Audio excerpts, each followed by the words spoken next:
Après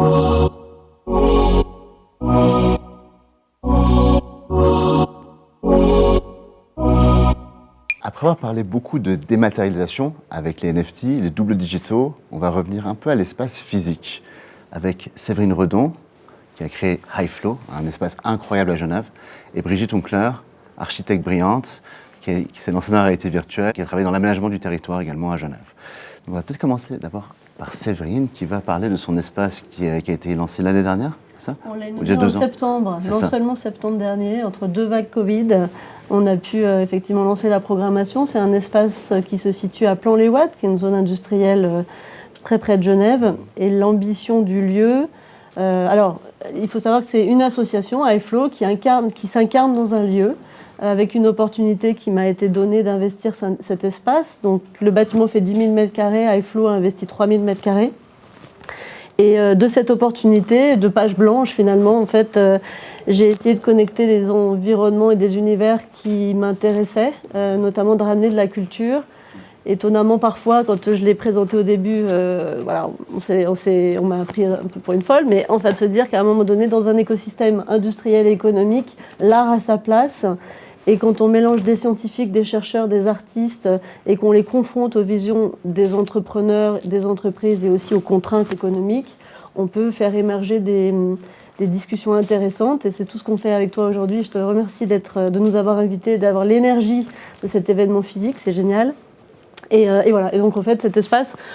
On voit quelques images là. L'objectif, effectivement, c'est au-delà des 1500 m² de bureaux d'entreprise qui sont plutôt dans les green tech, medtech, intelligence artificielle. Donc, soit un espace où l'innovation et l'art soient dans l'ADN. Et donc, avec cette idée vraiment de faire bouger les lignes, de questionner nos futurs, en ayant monté un pool comme ça d'experts contributeurs qui interviennent. Donc là, on a plus de 60 contributeurs qui ont participé aux différentes conférences depuis septembre. Et voilà. C'est impressionnant en si peu de temps. Comment tu as fait?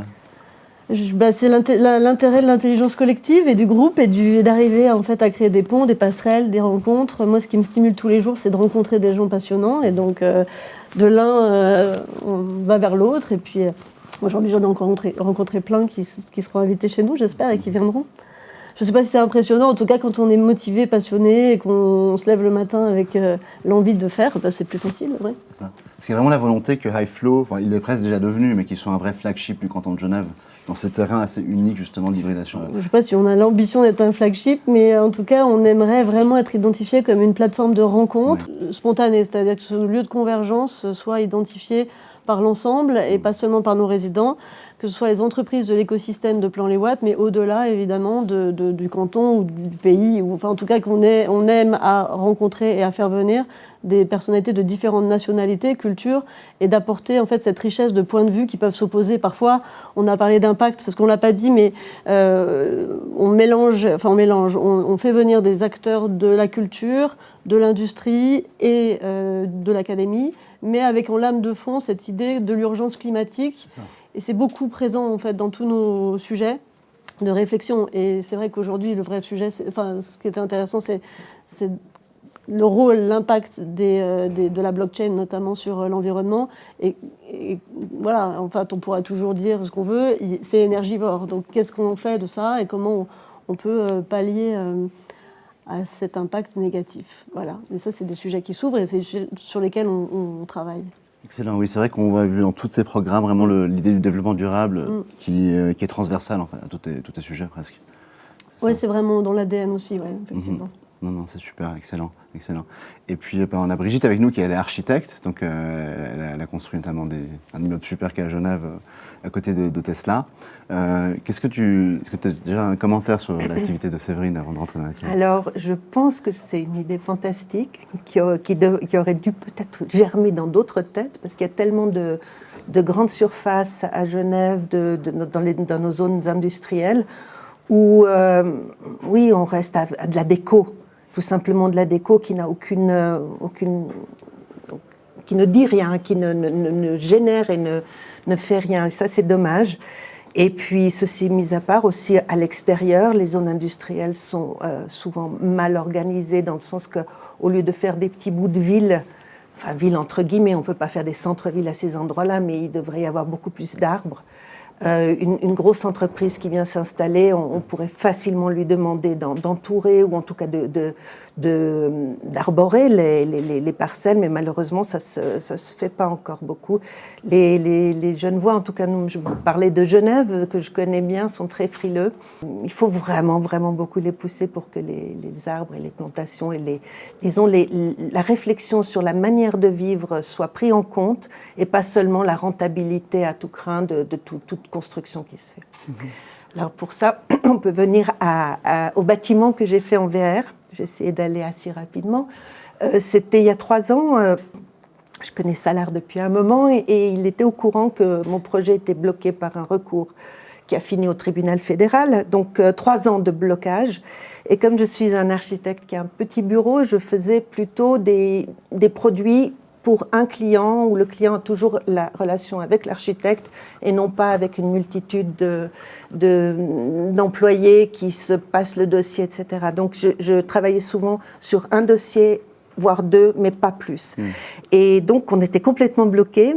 Et Salard me dit, mais pourquoi tu fais pas ce bâtiment en réalité virtuelle? J'ai des gens qui savent faire ça, on y va.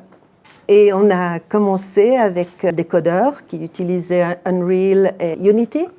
Et ils ont allégé ma 3D qui était fait en AutoCAD, donc assez lourde. Et on a commencé à mapper la chose. Enfin, à l'origine, ils avaient mappé, comme ce monsieur faisait aussi des jeux, ils l'avaient mappé à la manière d'un jeu. Et j'ai eu très peur. Je me suis dit, ah non, si c'est ça, j'en veux pas.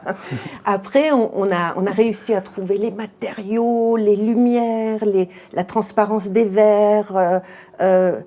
Il y a eu un gros problème pour tout ce qui est l'environnement parce que Genève a quelque chose d'incroyable. Ils sont très en avance sur la digitalisation, mais après ça bloque. Alors ils ont effectivement tout le canton de Genève digitalisé au centimètre près. C'est magnifique. On peut venir insérer sa 3D là-dedans. Et puis là, on a inséré la VR dans cet environnement. C'était très beau, mais beaucoup trop lourd. Donc, on a dû prendre des photos de l'environnement, ce qui a énormément baissé la qualité de ce qu'on aurait pu avoir en vrai, à cause du poids. Et on était impressionnés parce que, évidemment, nous, notre avantage en tant qu'architecte, c'est que cette vision 3D, on l'avait. Donc, on arrivait à contrôler, mais petit à petit, on se disait, mais il y a quelque chose qui ne joue pas. Et on a essayé de tout mesurer, parce que quand vous êtes dans le bâtiment, c'est fabuleux, vous mesurez avec vos bras, quoi. Vous savez que si vous passez là avec vos bras, enfin, tout est vrai. On ne peut pas tricher. Mais tout à coup, on s'est rendu compte qu'avec Oculus, on a un champ de vision qui est assez limité. Donc, mes espaces devenaient plus petits que ce qu'ils sont. C'est vraiment un problème du champ de vision du casque, selon toi, c'est ça? Oui, c'est définitivement ça. Ça distord l'espace et non, ça ne le distord pas, mais disons, l'effet est plus petit. Et je l'ai montré effectivement à des gens qui étaient intéressés, qui ont pu découvrir comment c'est de se promener dans une maison qui n'existe pas, comment ça va être, où vont être. Donc on a pu l'aménager aussi, parce qu'évidemment toutes les entreprises qui font des meubles, des choses pour l'intérieur ont déjà ces éléments digitalisés. C'est pas génial encore, vous n'avez pas tout de suite l'objet, vous devez le déplier, lui donner une texture, le replier, puis le mettre dedans. C'est pas tout simple, mais ça donne déjà une très bonne impression, sauf cette impression d'espace qui, évidemment, si on veut vendre des appartements, on aurait plutôt intérêt à ce que ça soit plus grand que plus petit. Donc, pour le moment, je trouve que ce n'est pas encore complètement au point.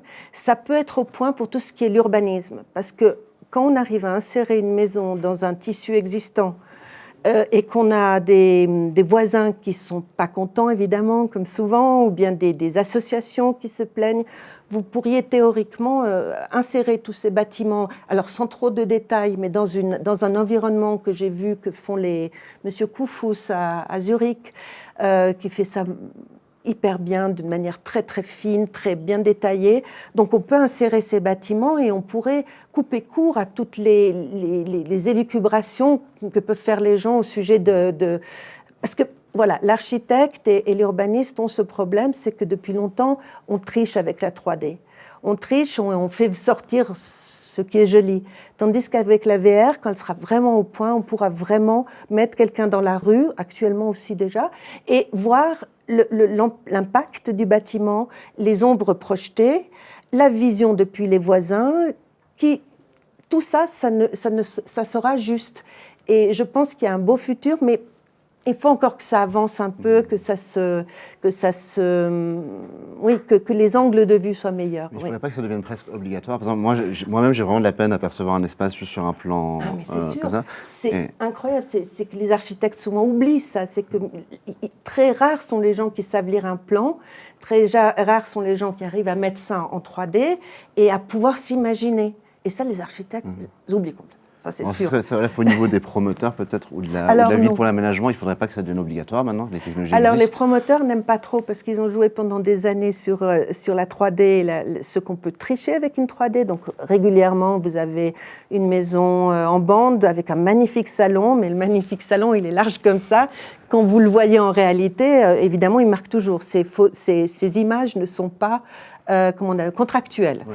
Voilà. Nous, on pourrait faire des choses actuellement en VR qui seraient contractuelles et qui seraient fantastiques. Oui. C'est plutôt au niveau de l'acheteur que la demande doit venir pour que ça commence. Doit venir, voilà, parce que le vendeur n'a pas vraiment... En tout cas, un promoteur, il n'aura pas intérêt. Ça lui coûte, et puis ça va montrer des choses qu'il n'aura peut-être pas envie qu'on voit. Il préfère rester dans le flou plutôt que de proposer la réalité. Et au niveau maintenant politique, au niveau des communes, comment faire pour les encourager à eux aussi demander maintenant ce genre de Alors, il faudrait déjà que tout le système soit plus simple à approcher. Oui.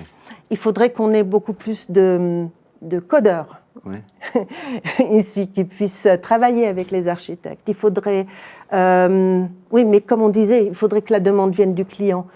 Tous les gens qui nous écoutent, quand vous voulez acheter un appartement, demandez la réalité virtuelle, exigez-le.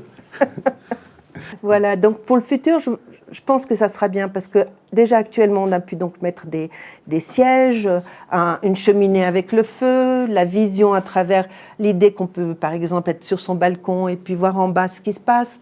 Tout ça, ça peut être aménagé. Ce que fait Koufous en plus, Monsieur Koufous en plus, c'est qu'il mélange la VR et le BIM.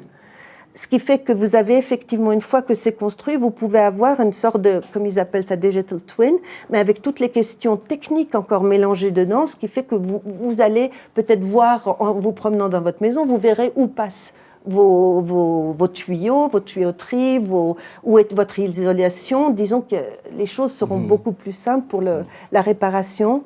Et si on le met encore sur le NTF, c'est encore mieux, parce qu'au moins, là, c'est vraiment la propriété intellectuelle sera bloquée. C'est ça. Voilà. Et en plus, avec les capacités sociales du VR, on peut être à plusieurs avec ses avatars. Il y a aussi possibilité, peut-être, pour un client qui est loin, de pouvoir vraiment être pris par la main et visiter en direct, en temps réel. Tout à fait, oui. Et bien mieux, avec une garantie d'exactitude, puisque le corps ne triche pas. Oui, c'est ça. Et ça sera vraiment bien, oui. Après, l'espace est intéressant, c'est les possibilités de la réalité augmentée, ou immersive, c'est que du coup, on projette des espaces qui n'existent pas et qui sont des espaces où les architectes peuvent, j'imagine, partir dans des délires sans contraintes. Enfin, les contraintes existent, mais c'est au-delà du côté très fonctionnel et très terre-à-terre de j'achète mieux ou j'achète avec une sécurité de réalité dans la projection. Bon, ça casse un peu le rêve en même temps, mais je pense qu'au-delà de ça, il y a cette idée de pouvoir être une page blanche de créativité hyper intéressante aussi pour les sujets d'exploration architecturale. Oui, tout à fait. Et ce qui va aussi arriver, et que je viens de voir ces derniers temps, c'est des maisons en 3D, imprimées 3D avec de la terre. Alors ça, c'est fantastique parce que la Terre, c'est la construction la plus ancienne qui existe sur Terre, qu'on a complètement oubliée pour faire du béton, enfin, ces dernières années, ces 100 dernières années, et c'est un matériau absolument dingue. J'ai vu, ils font des sortes de... Ça ressemble plutôt à des huttes pour le moment, parce qu'en rond, on s'en sort mieux, c'est plus facile à construire. Et donc, on peut faire l'isolation en travaillant la terre comme une sorte de pâte feuilletée. On arrive, donc, il n'y aurait plus que les fenêtres, les éléments un peu durs à mettre à l'intérieur, mais pour le reste, une base probablement béton, mais pour le reste, vous pouvez faire des maisons qui sont là, qui sont isolantes et qui peuvent, si vous partez, être juste rasé et ça retourne à la terre, sans aucune pollution. Et puis, si on combine après avec des lentilles qui vous font votre intérieur, vous pouvez avoir un intérieur et le transformer à mesure, amener un élément qu'on a vu d'un musée sur un meuble, tout à coup, il sera là, avec vos lentilles, vous le verrez. C'est magnifique, je suis très positive pour l'avenir de la VR et de l'architecture. Ouais.